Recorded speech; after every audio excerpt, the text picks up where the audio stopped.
I'm proud, obviously, to be part of a government that has done a lot for the labor movement and is committed totally to collective bargaining. Collective bargaining is not easy, but when parties put in the work at the table, our economy is always better off as a result.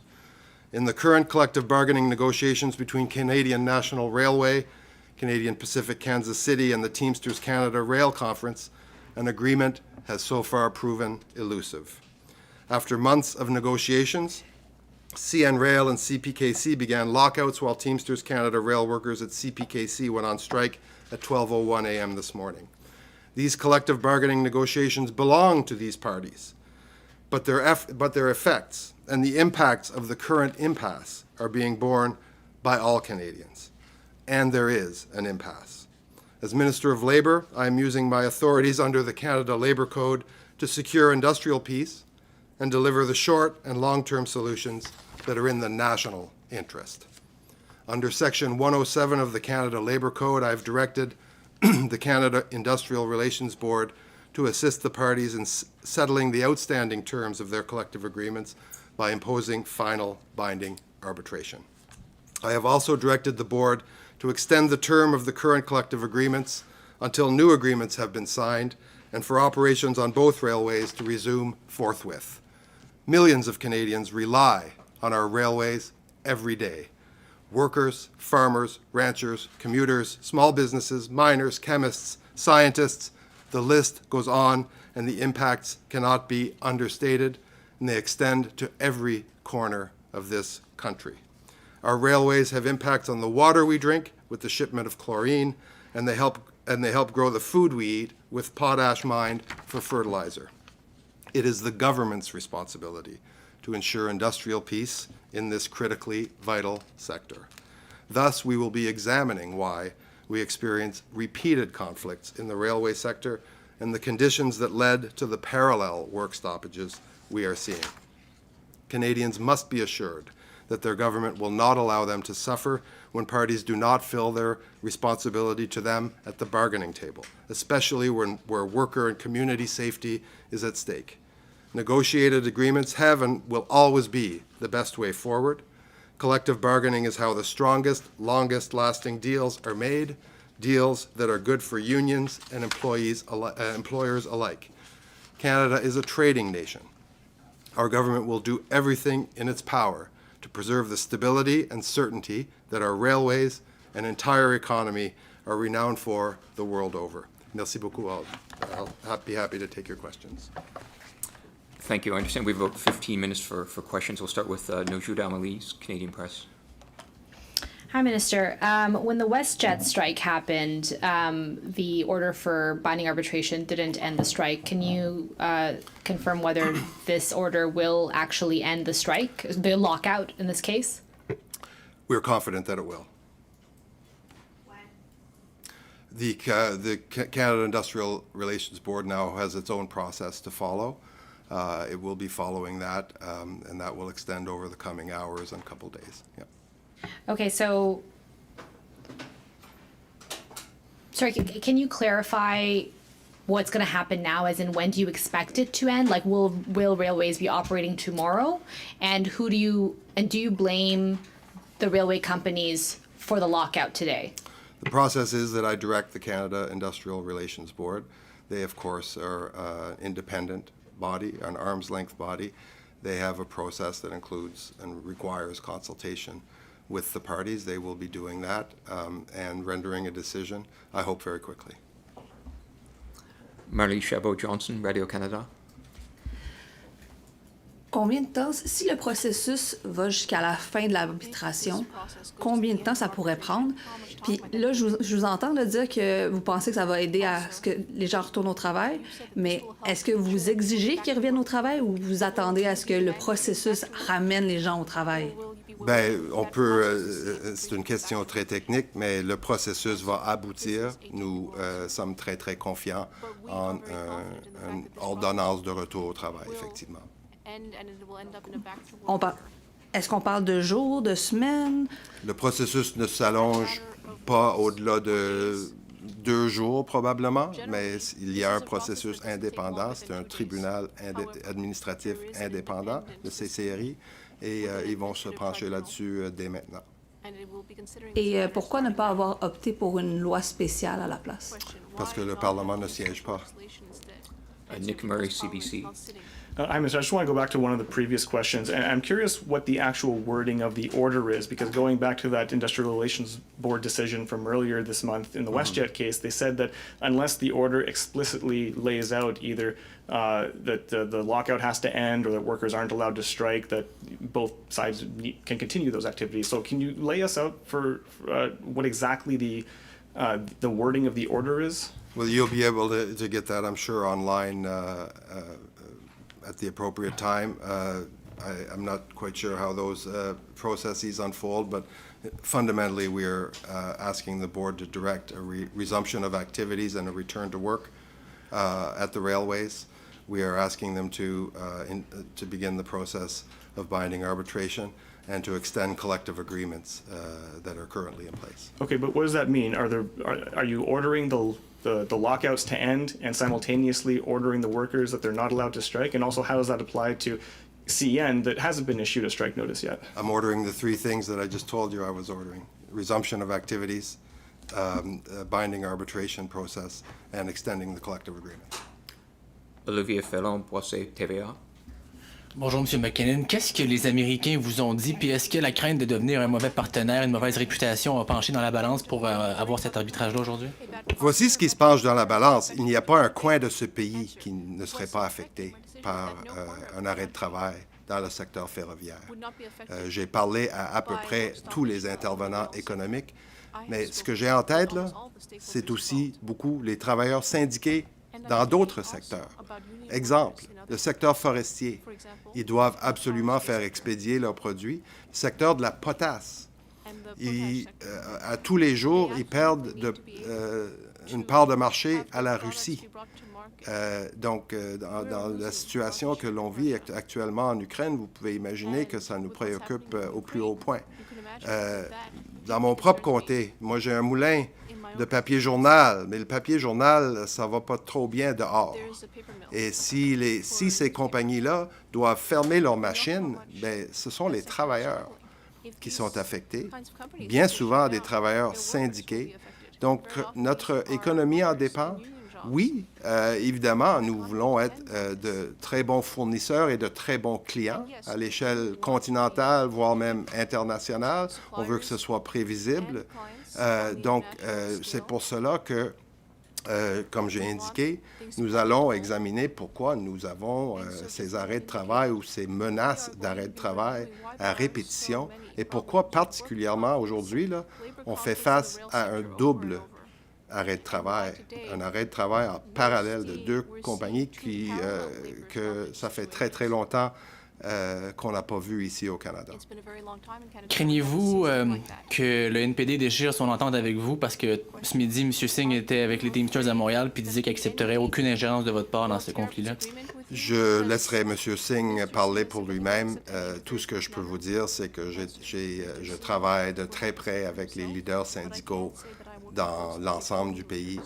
J'ai consulté à peu près tout le monde que j'ai pu consulter dans les gouvernements des provinces, dans la société civile, bien entendu, et je crois comprendre qu'il y a consensus. Oui, on croit de façon absolue au processus des négociations collectives, mais nous croyons également que le Canada et son économie ne peut pas attendre une entente qui se fait attendre et lorsqu'il y a impasse fondamentale. Jeremy Shaw, CTV. It doesn't seem to be specifically clear how soon this could get workers back to work and trains running again. And so we've heard from industry groups on the economic impacts here, tens of millions of dollars a day. What will the federal government do to mitigate economic impacts? Well, we are acting, I think you would agree, we gave negotiations every possible opportunity to succeed. Right up until midday today, I spoke to the mediators. I, as you know, visited with the parties in Montreal and in Calgary in the prior days, came to my own conclusions. but we have an impasse here. We wanted to give these negotiations the absolute possibility of concluding successfully. We see little prospect of that currently, and I think I was pretty transparent and open about that. So now, what do we have? We have the tools that the law, that Parliament has given the Minister of Labour. Those tools include the ability to direct the CIRB to do the three things that I just indicated, and then to issue an order. We're hoping and confident that they will do that with dispatch, but they are an independent agency, and they will do what they have to do to make sure that they follow all of their procedures. At the end of that, I think you'll have the clarity that you're seeking. What kind of pressure did you face from your American counterparts? What did you hear from them in those conversations? Well, actually, I had very helpful conversations with American counterparts, with American businesses, with all sorts of stakeholders in the U.S., who have all, of course, gone through this very similar processes and have had similar work stoppages or labor conflicts. So I would categorize it or characterize it as helpful advice, understanding, and those relationships are extremely strong, and I know the government is very grateful for them. Laura Dillon Kane, Bloomberg. Thanks for taking our questions. So when it comes to the CIRB, I'm just wondering what changed between last week and now in terms of your decision to order them to impose binding arbitration? Thank you. Good question. I turned down, as you know, a request from one of the parties to do something similar last week because we believe in collective bargaining. We believe that with a deadline looming that we could see some progress at the negotiating table. We wanted to go through that deadline to give our mediators, who, by the way, I need to say thank you to. These people have spent long days and nights in hotel rooms with union and company negotiators and done their very best, and they have a very high level of success. So we wanted to give it every chance of success, every chance to succeed. Unfortunately, in this case, we weren't able to. And that is why we have come to this decision today. Did the decision have anything to do with your certainty that the CIRB would approve this request for binding arbitration? In a sense, why not approve it ahead of this stoppage happening and this damage that's already being wrought to the economy? Well, there is a right to strike in this country. There are obviously mitigating factors, the ones I just finished describing, I think, at great length. The fact is that we believe in collective bargaining. We believe in the ability of workers and their unions to sit down at tables and freely exercise their ability to negotiate. And we wanted to give every minute of possibility for that process to succeed. Catherine Levesque, National Post. Hi, Minister. In the same vein of questioning, you had this option on your table a week ago and you rejected it. Can you explain why exactly? And were you still hopeful as of yesterday that there would be an agreement? Well, I think as I just said, we were hoping to give this process every chance of success. We had our best mediating teams on the ground with the parties. I myself visited with both the companies and the unions involved here. And we gave them every possibility and every resource. Unfortunately, we are at an impasse. There is no question that we are at an impasse. The issues remain, the parties remain very, very far apart on these issues. They're important issues. They're important issues to members of those unions. They're important issues to the employers. It's not my job to pick sides here. We're interested solely in making sure that labor relations in this country remain on a sure footing, and that this very unusual situation where we have two national railways who have suspended operations, that situation not be prolonged unduly. And just as a follow-up, is Canada still considered to be a reliable trade partner? I think folks all over the world, I've spoken to many U.S. Business people over the last little while. I can assure you, many of whom, by the way, have important investments in this country, and I can assure you that Canada is not only a destination for investment and a place where the rule of law, including the rules of law that we are applying today, prevails, but the future looks very, very bright for investment in Canada, and that's one thing I've come to learn throughout this process. Merci tout le monde. Oh, Minister, we've got Globe and Mail and Toronto Star here, so yeah, we've got Globe and Mail and Toronto Star here. Would probably like to get in, so Marika, there you go. Hi, Minister. Marika Walsh with the Globe and Mail. Thank you for your patience. The unions were opposed to binding arbitration. Have you communicated this to them, and do you know if they plan to challenge this order in court? Like, are they going to cooperate? I've been in regular contact with the Teamsters. And of course, so those channels of communication in person, on the phone, have been wide open, and obviously consult with other labor leaders as well across the country. As for how they react to this, that is obviously something that belongs to them. But to be clear, you don't have any guarantees from them that they won't challenge this or take this to court.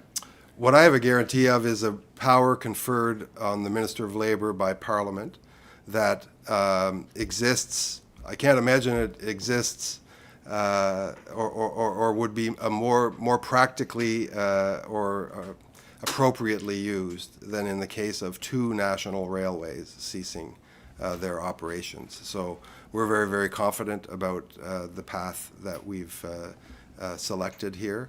And as for the parties, either party or all three parties, you'll have to get their reaction. I think we'll wrap with Stephanie Levitz, Toronto Star. Hi, Minister. Thanks for taking our questions. You alluded to this unusual situation. You alluded to wanting to figure out why and how it happened. Can you elaborate on that? What is it that you're thinking? There's some who argue, for example, that Transport Canada regulations haven't been updated fast enough to keep pace with the needs of workers. So what is it that you're exploring here? Look, we're having a parallel stoppage in two very important pieces of Canadian infrastructure, and I think you've all seen what is the purported impact on our economy and on the people of Canada. This happens all too frequently, but as I think my mother would say, the fact that there's two, that kind of takes the cake. So as Minister of Labour and as the person responsible for industrial relations in this country in federally regulated sectors, I think it's incumbent on me and on the government to inquire as to why this might be happening and perhaps offer some solutions to prevent it happening in the future. And I guess just as a follow-up, I know we've all been seeking clarity about when the trains will move again. What is your expectation for when the trains will start running again? Again, if you're sensing any lack of clarity on that for me, it's because there is an independent agency tribunal involved here who must follow their own process. Obviously, I'm acting at a very early stage here and hoping that they will act with similar dispatch. And I assume that the trains will be running, within days. But again, I want to be deferential to the process that will unfold here.